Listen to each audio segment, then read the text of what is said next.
奥斯卡典礼才刚落幕，今年最佳影片由《幸福绿皮书》获得，并同时拿下男配角与原著剧本奖。在台湾从1月底上映到现在，已经超过1个月。现在影厅数不减反增了18个戏院放映，还有以《争宠》拿下最佳女主角的奥利威亚·科尔曼，也是增加了2个戏院，似乎是受到奥斯卡加持，口碑场持续发酵。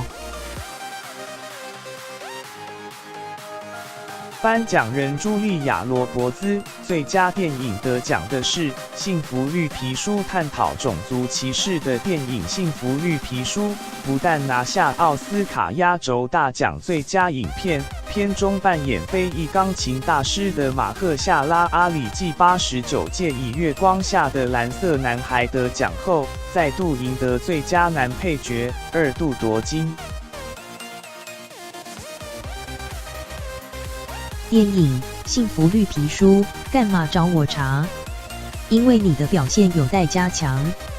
扮演非裔古典钢琴大师的马赫夏拉·阿里，在片中受过高等教育，但因肤色问题受到歧视与羞辱。台湾1月底上映，至今累积票房全台破2500万，观影人数和票房冲上第3名。原本只有42家戏院，现在增加18间，有60家戏院播映，一共546厅次。大陆预计3月1日上映。得完奥斯卡后人气水涨船高的电影还有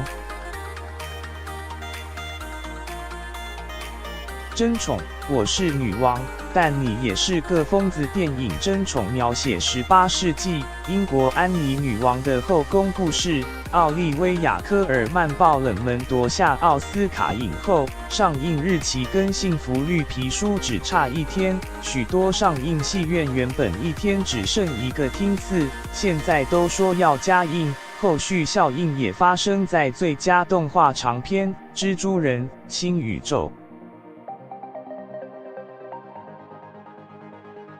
台湾去年12月13日上映，一直到现在都还有厅次播放。截至目前为止，票房4300万。从2/27起开始加映20厅次，这些片在奥斯卡镀金后，口碑持续发酵，有望再创票房新高。